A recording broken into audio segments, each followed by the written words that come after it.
আজকে 22শে জুলাই 2020।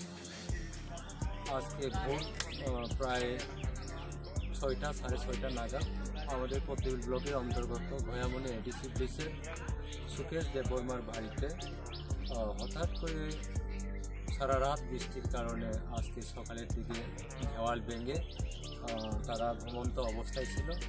তখন হঠাৎ করে দেওয়াল ভেঙে তার পরিবার জয়ারানী দেববর্মা সাংঘাতিকভাবে আহত হয়েছে এবং তার 2 সন্তান ওনারাও আহত হয়েছে। এখন তারা খোয়াই হসপিটালে চিকিৎসাধীন। এখান থেকে একজনকে জিবি হসপিটালে রেফার করা হয়েছে।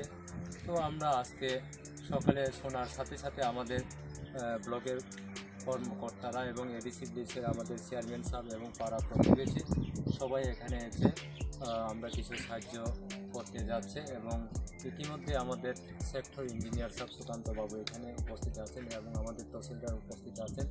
সবার সহযোগিতায় আমরা পুনরায় তাদেরকে ঘর নতুন করে নির্মাণ করে দেওয়ার জন্য এবং হসপিটালে চিকিৎসাধীন অবস্থায় আমরা সরকারের তরফ থেকে যতটুকু পারে আমরা সাহায্য করার জন্য ইতিমধ্যে আমাদের পঞ্চায়েত সেক্রেটারি গৌতম দেবরাই বাবুকে আমরা জীবিত পাঠানো হয়েছে। উনি এখন জীবিত তাদের সাথেই আছে।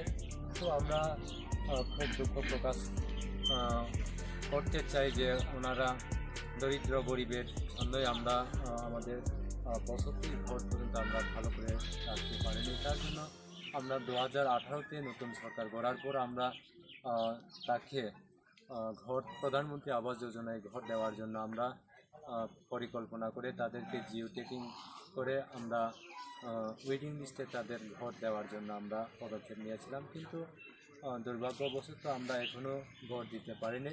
তার জন্য মনে হয় এরকম ঘটনা হচ্ছে। তো আমরা বলবো দ্রুত গতিতে এখনও আমাদের ব্লকের অন্তর্গত বা রাজ্যের বিভিন্ন জায়গাতে যে আমরা বিপিএল অন্তর্দয় অন্নপূর্ণা পরিবারভুক্ত যারা গরিব আছে তাদেরকে প্রথমে আমরা প্রধানমন্ত্রী আবাস যোজনার ঘর দেওয়ার জন্য আমরা পদক্ষেপ নিয়েছি। তো এখানেও এছাড়াও কয়েকটি পরিবার আছে। আমি বলবো আমাদের রাজ্য সরকারকে যতটুকু পারি আমরা দ্রুত গতিতে আমরা আমাদের যে নতুন সরকারের যে প্রধানমন্ত্রী আবাস যোজনার যে গৃহ নির্মাণ দ্রুত গতিতে যাতে বাস্তবায়ন করা হয় তার জন্য আমি আমাদের মন্ত্রিসভাকেও বলবো। এবং আজকে আমরা এখানে এসে দেখলাম খুব দুঃখজনক ঘটনা, আপনারা নিশ্চয়ই দেখতে পাচ্ছেন এখানে মাটির চাকা পড়ে আছে। তো এখানে টিভি আছে, এখানে তাদের খাট আছে, এখানে তাদের রান্নার যে জিনিসপত্র আছে এগুলো সব ভেঙে চুরমার হয়ে গেছে। তো তার জন্য আমি আহ্বান রাখবো যে আমাদের এসডিএম সাহেবকে ক্ষতিপূরণ দেওয়ার জন্য আমাদের সরকারের যে রুল সিস্টেমেটিক অনুসারে ক্ষতিপূরণ দেওয়ার জন্য আমরা দায়িত্ব নিয়েছি। ধন্যবাদ।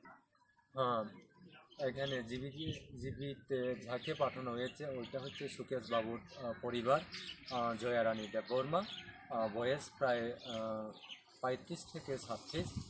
উনি এখন জীবিকা আছেন আর বাকিরা কয়েক হসপিটালে আছেন। Belaikena hambai tripuri khorang nai tong nai ta hukte bukuk sona sini channel tabu bon norok subscribe khlaya khong khang dak tino subscribe khlai di job nse sekang video norok nugna bagai abani bagi ta ma khlai video ni tola norok nugo yagra phai sing subscribe ni suija kasak khlai abona click khlai mani loge no kaisa bell hai khlai nugjagana nukjaka a belo click khlai re kha ke sing video upload khlai mani loge no norok video nugana joton sai sekang nugana abani bagai belakeno hambai nai tong di